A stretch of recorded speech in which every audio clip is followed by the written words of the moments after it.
Good morning, Nordiques. Wait, it's not the morning, it's afternoon. Never mind. Good evening, Nordiques. This is Coach Ty speaking. General Panty Dropper has given me the opportunity to coach again. I look forward to the opportunity. The last game we played against the Ducks, it was great. We had an amazing last-second win. Won a goal from Mr. Guma. It was a beautiful thing. I'm hoping we can do the same thing and repeat that history. I was just sending this video out to make sure we're on the same page. If it gets to you, that means Panty Dropper deemed it worthy enough to be spread out to you. If he didn't, screw that asshole, you know? He should have spread it. He should have given it out to everyone. Anyways, I'll make it brief so it's not like one of those long videos Troy sends out to the North Stars that nobody watches. So I'm going to go speak as quickly as possible and we can move along and be done, and then we can meet in the celebration line at the end of a victory. So here we go. This is Ty shot tracking technology. Every dot here was tracked, every single goal made by MNLers this season. As you can see, there's a high density in front of the net. There's, some from the points were scored, but and there was one from there. I think that must have been a McShannock on it, Ryan Z. Who knows who that one was? That's had to be. But anyways, there, as you can see by the red lipstick, in that area, there's no goals in that area. I mean, the only way you're going to score is if you backflip one off the goalie's back or something like that. And hey, if they do that, tip your hat. So the point of me showing you this chart is for you to realize that when you leave, we have to guard the front of the net first and foremost with our two defensemen. That's the Brennans, the Sukis of the world. We need to be responsible and shift together as a unit when we go side to side. And whenever you enter this red zone, you have to at least acknowledge that you're taking a gamble because you're leaving a place where goals are scored to go to where the goals are not scored. And at least acknowledge that fact and make a decision that it's worth it. So if you go there, you better be winning that damn puck because, you're leaving us vulnerable. If that person beats your ass, then guess what? They're beating your ass and they're passing to somebody where you should have been. So keep that in mind. That's an important thing. This is basic 101 defensive strategy, boring stuff. And the key for you guys is these two forwards. These two forwards, high, stay high. I get it. There's a time and a place when you got to pick up somebody and we're vulnerable and you got to go back and you feel like we're getting swamped. But over and the most of the time, you need to stay high. You're messing with that defenseman here. You're intercepting passes to him.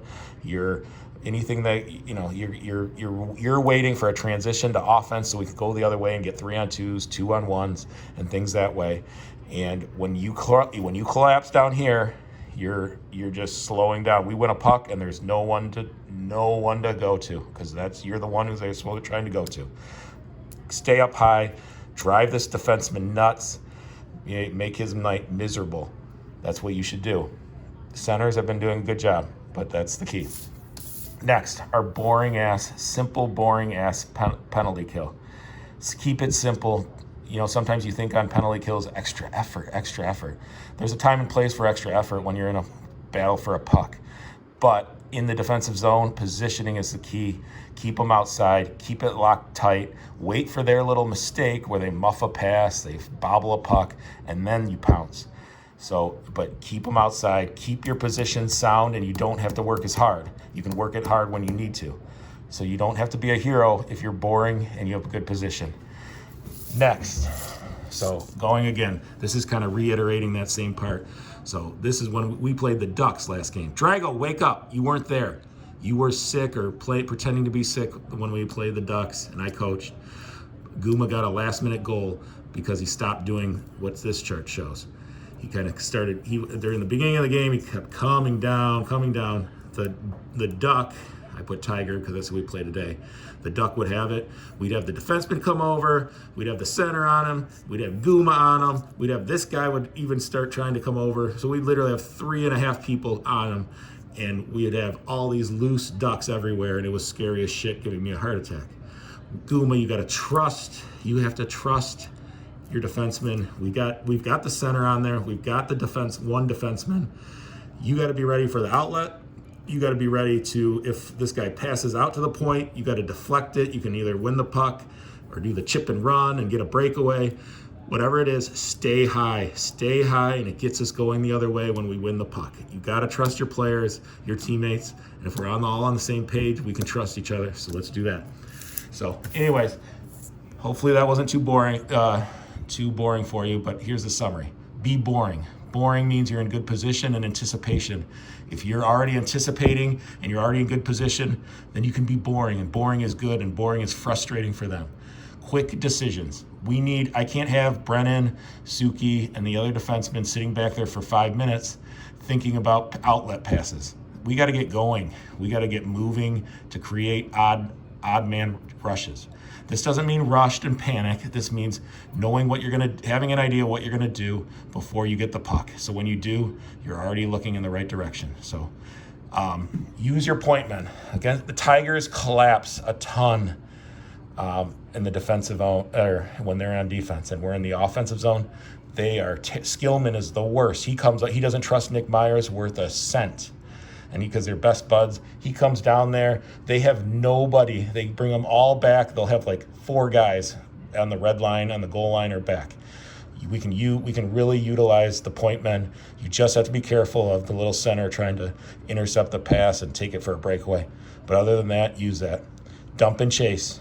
Mix in the dump and chase. It's the most undervalued thing in MNL hockey, beer league hockey, because once if you don't have a good crossing pass to a forward or a wing or something like that, it's not a cute play, but when you dump it in, you do a nice little light dump in, it gets the defenseman moving and making decisions. And guess what? When we have defensemen moving and making decisions, sometimes they make bad ones. So that's what we can use to our advantage. All right. Lastly, everyone's still with me, I hope. 6 minutes, 51 seconds. I'm out of breath, trying to go fast. The Tayado Dictionary. So when I'm yelling things, you're like, what the fuck is this chubby guy yelling at me for? Clog a lane. When we lose the puck, and if you can't apply pressure, immediate pressure on the puck, do the next best thing. Clog a passing lane. So that normally would mean against the Tigers, Matt Taylor. They're going to him.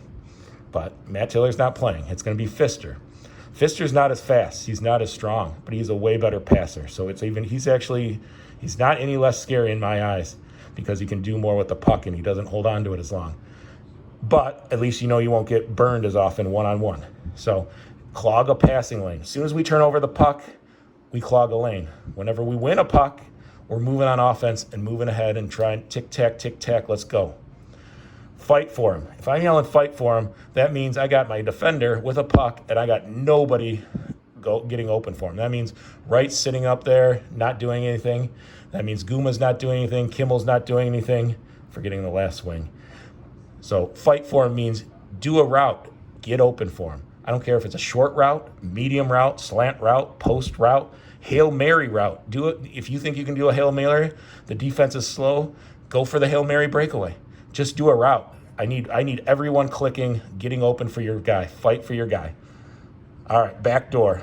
Backdoor is when I see we've had a little miscommunication on our D, and that backdoor is wide open, and I see some guy, sneaking back there, just waiting for the easy goal.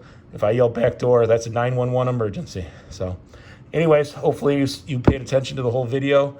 Hopefully you heard the video. I'll see you in a couple hours, and we'll get this done. Have a good day. Bye.